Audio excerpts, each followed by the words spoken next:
ಆಸರೆ ಟಿವಿ ಅರ್ಪಿಸುತ್ತಿರುವ ದಿನಕ್ಕೊಂದು ಕತೆ. ಮಕ್ಕಳೇ, ಈ ದಿನ ನಾನು ನಿಮ್ಮ ಮುಂದೆ ಇನ್ನೊಂದು ಕಥೆಯೊಂದಿಗೆ ಬಂದಿರುತ್ತೇನೆ. ಸರಿ, ಈ ದಿನ ನಾನು ನಿಮಗೆ ಒಂದು ಕೆಂಪು ಹೂವಿನ ಬಗ್ಗೆ ಕಥೆಯನ್ನು ಹೇಳಲು ಇಷ್ಟಪಡುತ್ತೇನೆ.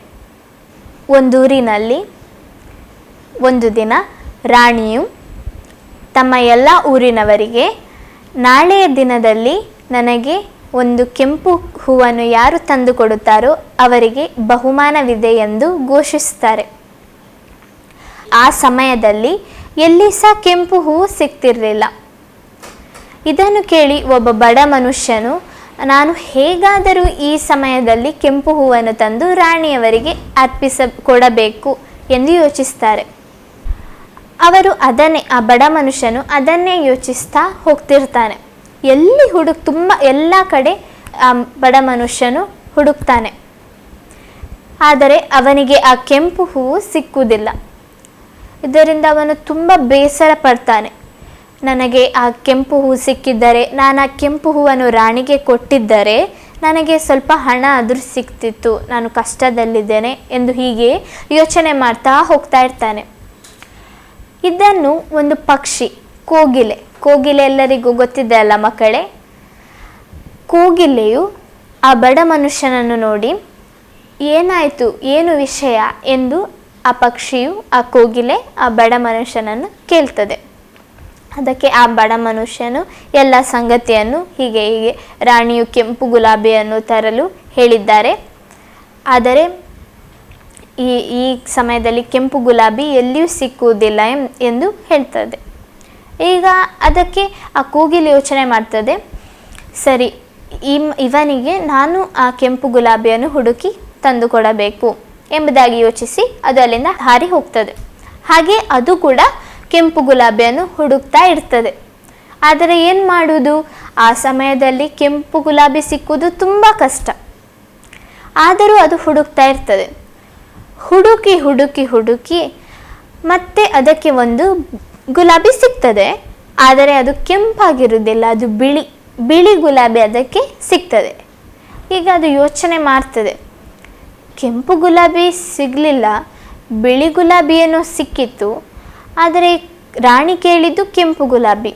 ಈಗ ಏನು ಮಾಡೋದು ಎಂಬುದಾಗಿ ಯೋಚನೆ ಮಾಡ್ತಾ ಇರಬೇಕಾದ್ರೆ ಅದಕ್ಕೆ ಒಂದು ಉಪಾಯ ಹೊಳಿತದೆ. ಈ ಬಿಳಿ ಗುಲಾಬಿಯನ್ನೇ ಕೆಂಪು ಮಾಡಬಹುದು ಎಂಬುದಾಗಿ ಯೋಚಿಸಿ ಅದು ಏನು ಮಾಡುತ್ತದೆ ಗೊತ್ತೇ, ಅದು ತನ್ನದೇ ದೇಹದ ರಕ್ತವನ್ನು ಸುರಿಸಲು ಪ್ರಾರಂಭಿಸುತ್ತದೆ. ಹಾಗೆ ಅದು ತನ್ನ ರಕ್ತವನ್ನು ಸುರಿಸಿ ಆ ಬಿಳಿ ಇದ್ದ ಹೂವು ಕೆಂಪಾಗುತ್ತದೆ, ಕೆಂಪು ಗುಲಾಬಿ ಆಗ್ತದೆ. ಅದು ಭಾರಿ ಕಷ್ಟದಲ್ಲಿ ಬಂದು ಆ ಬಡ ಮನುಷ್ಯನಿಗೆ ತಂದು ಕೊಡ್ತದೆ. ಆ ಬಡ ಮನುಷ್ಯನು ಖುಷಿಯಿಂದ ಅದನ್ನು ತೆಗೆದುಕೊಂಡು ರಾಣಿ ಬಳಿಗೆ ಹೋಗ್ತಾನೆ. ರಾಣಿಯು ಅದನ್ನು ತೆಗೆದುಕೊಂಡು ಸಂತೋಷ ಪಡ್ತಾಳೆ.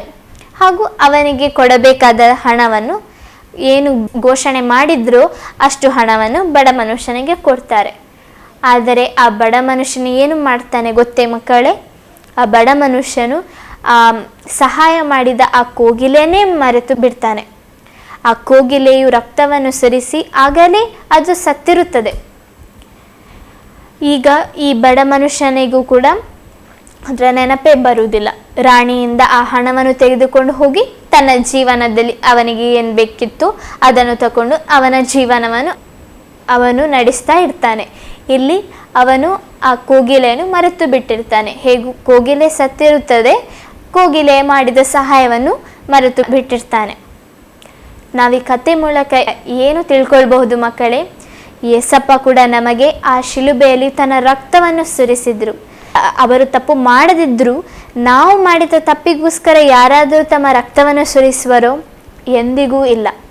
ಆದರೂ ಆ ಸರ್ವಶಕ್ತನಾದ ದೇವರು ತನ್ನ ಒಬ್ಬನೇ ಮಗನನ್ನು ಈ ಲೋಕಕ್ಕೆ ಕಳುಹಿಸಿ, ಆ ಮಗನು ಅಂದರೆ ಯೇಸು ಸ್ವಾಮಿ ನಮಗೋಸ್ಕರ, ನಮ್ಮ ಪಾಪಗಳಿಗೋಸ್ಕರ, ನಮ್ಮನ್ನು ಆ ನಿತ್ಯ ರಾಜ್ಯದಲ್ಲಿ ಸೇರಿಸುವುದಕ್ಕೋಸ್ಕರ ಆ ಶಿಲುಬೆಯಲ್ಲಿ ತಮ್ಮ ರಕ್ತವನ್ನೇ ಸುರಿಸಿ ನಮಗೋಸ್ಕರ ಪ್ರಾಣವನ್ನು ಕೊಟ್ಟಿದ್ದಾರೆ. ಆದರೆ ನಾವು ಕೆಲವು ಸಲ ಈ ಸಂಗತಿಯನ್ನು ಮರೆತು ಬಿಡ್ತೇವೆ.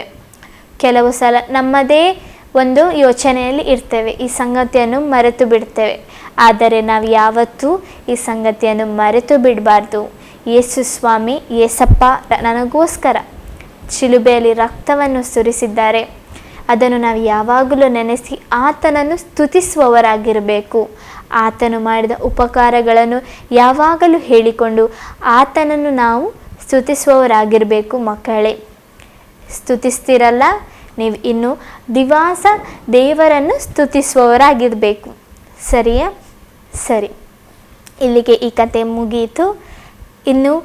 ಇನ್ನೊಂದು ಕಥೆಯೊಂದಿಗೆ ಭೇಟಿಯಾಗೋಣ ಮುಂದಿನ ಸಂಚಿಕೆಯಲ್ಲಿ. ಅಲ್ಲಿಯವರೆಗೆ ತಪ್ಪದೇ ವೀಕ್ಷಿಸುತ್ತೀರಿ ಆಸರೆ ಟಿವಿ.